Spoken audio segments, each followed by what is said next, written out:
तो दोस्तों इस एपिसोड की शुरुआत हम ऐसे करेंगे कि आप अर्नब गोस्वामी इस आदमी का नाम सुनते ही आपके जहन में जो कुछ भी आता हो, जितना भी गुस्सा आता हो आपको इसका नाम सुन के, उस गुस्से को कमेंट सेक्शन में कमेंट करके पूरा भड़ास अपनी निकाल लीजिए। क्योंकि इस वीडियो में मैं अर्नब गोस्वामी के बारे में, माफ कीजिएगा, अर्नब वायरस के बारे में, क्योंकि ये वायरस कोरोना वायरस से भी ज्यादा खतरनाक है हमारे देश में, इसके बारे में कुछ ऐसी बातें एक्सपोज करने वाला हूं जो कि पब्लिक प्लेटफॉर्म पे है लेकिन हमारे सामने रोज की जिंदगी में नहीं आ पाती। और ऐसे में बहुत सारे लोग हैं, बहुत सारे अंधभक्त गोबर भक्त ऐसे हैं जो इसकी हर बात पे आंख बंद करके भरोसा कर लेते हैं, इसकी हर बात को मान लेते हैं। तो आज उसी के बारे में इस वीडियो में बात होगी। और इसकी वो वीडियो जिसने रिलीज करके ये बताया था कि मेरे ऊपर अटैक किया गया है, उसके पीछे का झूठ भी आपको पूरी तरीके से एक्सपोज करके दिखाऊंगा। तो इस वीडियो को एंड तक जरूर देखें। और अगर अभी तक आपने सब्सक्राइब का बटन नहीं दबाया है, बेल आइकन को नहीं दबाया, तो तुरंत उसको दबा दें। तो देरी किस चीज की है, शुरू करते हैं इस वीडियो को।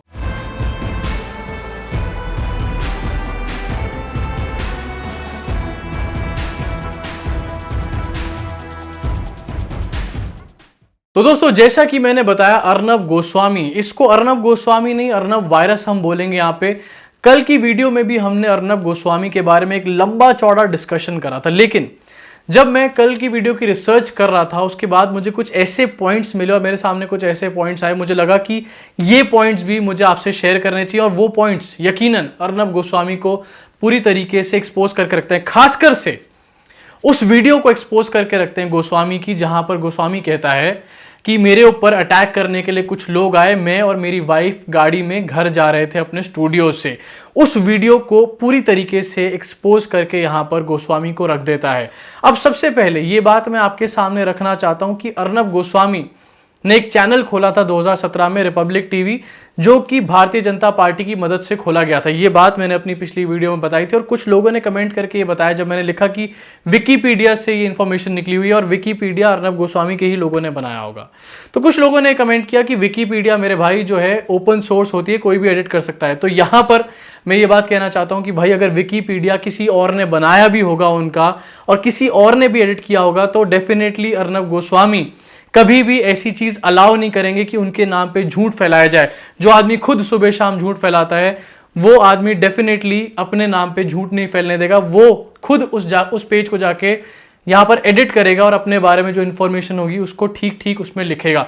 तो उस विकीपीडिया के पेज पे कुछ और भी इंफॉर्मेशन है जो मुझे लगता है कि आपके सामने इस बात को क्लियर कर देगी कि अर्नब गोस्वामी ने आखिरकार कांग्रेस पे इतना बड़ा अटैक बोला क्यों अर्नब गोस्वामी ने उस टाइम पे टाइम्स नाउ छोड़ा 2016 में, और क्यों अर्नब गोस्वामी ने भारतीय जनता पार्टी के साथ मिलकर एक चैनल खड़ा करा। लेकिन उससे पहले अर्नब गोस्वामी के ऊपर हुआ वो अटैक, जहां पर अर्नब गोस्वामी एक विक्टिम कार्ड प्ले कर रहा है। क्योंकि अर्नब गोस्वामी को पता है कि उसने ऐसा जहर फैलाया है हमारी सोसाइटी में, ऐसी नफरत फैलाई है जिसके नाम पर उसके ऊपर खुद भी FIR हो सकती थी, उसको खुद भी लीगल एक तरीके से प्रोसीजर फॉलो करना पड़ सकता था, यहां पर उसके ऊपर लीगल कार्रवाइयां शुरू हो सकती थी, जिस तरीके से उस एपिसोड के अंदर उसने नफरत फैलाई थी। तो अर्नब गोस्वामी ने सोचा एक फैब्रिकेटेड नाटक करता हूं, एक ड्रामा करता हूं कि मेरे ऊपर तो अटैक करने का काम किया जा रहा है। अब जो मैं आपको बात बताऊंगा वो आपको क्लियर कर देगी पूरी तरीके से कि आखिरकार वो बात सोनिया गांधी के लिए अर्नब गोस्वामी ने बोली क्यों थी। और ये पूरी तरीके से विकीपीडिया पे अवेलेबल है। तो अगर आप विकीपीडिया पे जाएंगे और अर्नब गोस्वामी का पेज जाकर खोलेंगे तो उसमें उनकी फैमिली के बारे में उनकी एक हिस्ट्री दिखाई देगी आपको, जिसमें ये क्लियरली लिखा हुआ है कि अर्नब गोस्वामी के पिताजी मनोरंजन गोस्वामी, उन्होंने पहले आर्मी सर्व करी और आर्मी सर्व करने के बाद वो भारतीय जनता पार्टी के एक मेंबर बन गए। ध्यान से सुनिए, 1998 में लोकसभा इलेक्शन में उन्होंने इलेक्शन लड़ा गुवाहाटी की कॉन्स्टिट्यूएंसी से, जहां पर वो कांग्रेस के एक कैंडिडेट के खिलाफ, जिनका नाम था भुवनेश्वर कलिता, उसके अगेंस्ट हार गए। ये इंफॉर्मेशन सुनने के बाद मुझे लगता है आपको समझ आ चुकी होगी, आपके सामने क्लियर हो चुका होगा कि जो खिसियाहट अर्नब गोस्वामी अपने उस एपिसोड में निकाल रहा था सोनिया गांधी के अगेंस्ट, क्योंकि ये वही दौर है जहां पर सोनिया गांधी कांग्रेस में एक मजबूत चेहरा बनकर सामने आ रही थी। तो वो अर्नब गोस्वामी सोनिया गांधी के अगेंस्ट आखिरकार इतना ब्लर्ट आउट, इतना ज्यादा उसका आउटरीच क्यों निकल रहा था एक सोनिया गांधी के अगेंस्ट एक अपने डिबेट शो में, जहां पर पालघर के बारे में बात हो रही थी। क्योंकि सोनिया गांधी के समय में, सोनिया गांधी जब कांग्रेस में स्ट्रांग होकर उभर रही थी उस समय में, अर्नब गोस्वामी के पिताजी बीजेपी से इलेक्शन लड़ते हैं गुवाहाटी से और कांग्रेस के सामने हार जाते हैं। ये उस 1998 की हार की खिसियाहट है जो आज निकल रही है। और सिर्फ इनके जो पिताजी हैं वही नहीं, और भी शायद इनकी फैमिली के लोग होंगे जो भारतीय जनता पार्टी से रिलेटेड होंगे, जो आज चीज निकल के सामने आ रही है। इनके बातों में, इनकी भाषा में साफ पता चल रही कि इनके जो रूट्स हैं वो भारतीय जनता पार्टी से कितने डीप रूटेड है, कितने गहरे तरीके से जुड़े हैं। और जो आदमी भारतीय जनता पार्टी से, संघ से इतना ज्यादा लगाव और जुड़ाव रखता हो, आखिरकार वो कैसे संघ और भारतीय जनता पार्टी का प्रोपेगेंडा आज की डेट में स्प्रेड नहीं करेगा। वो टाइम्स जहां पर हमारे देश को एकजुट होने की जरूरत है। अरे अब तो राहुल गांधी कह रहा है कि हमारे को इस टाइम मोदी से लड़ने की जरूरत नहीं है, पहले कोरोना वायरस से लड़ो। वहां पर भारतीय जनता पार्टी और इनके गोदी मीडिया के लोग एक कम्युनल एनवायरनमेंट बनाने का यहां पर काम कर रहे हैं। इस चीज को लेकर कोई सफाई नहीं दे पाएगा मोदी जी का भक्त या फिर गोबर भक्त या अनभक्त, जो भी आप बोल लीजिए।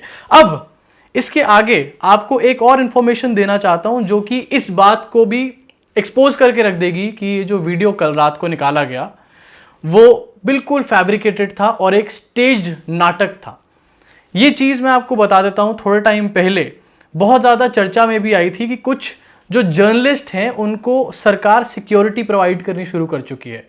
उन जर्नलिस्ट में जब मैंने आर्टिकल्स टटोले रिसर्च करी तो पता चला कि उन जर्नलिस्ट के नामों में अर्नब गोस्वामी का भी नाम था। द स्क्रोल का एक आर्टिकल, लिंक मैं डिस्क्रिप्शन में दे देता हूं, द स्क्रोल का एक आर्टिकल जिसकी हेडलाइन ये थी कि 9 questions about Arnab Goswami's why security cover that the nation should be asking. आज नेशन वांट्स टू नो कि अर्नब गोस्वामी, अगर तुम्हारे को, और ये 2016 का आर्टिकल है, अक्टूबर 2016 में अगर आपको वाई सिक्योरिटी मिलती है, आपको बता देता हूं कि अलग अलग लेवल सिक्योरिटी होती है, एक Z+ वाई सिक्योरिटी भी होती है। वाई सिक्योरिटी में जब अर्नब गोस्वामी को 20 ऑफिशियल गार्ड्स, और ये होम मिनिस्ट्री का सारा जो लेखा जोखा है, होम मिनिस्ट्री की इंफॉर्मेशन दी गई है जो स्क्रोल के इस आर्टिकल में भी है, 20 गार्ड्स दिए गए थे क्लोज प्रॉक्सिमिटी के लिए।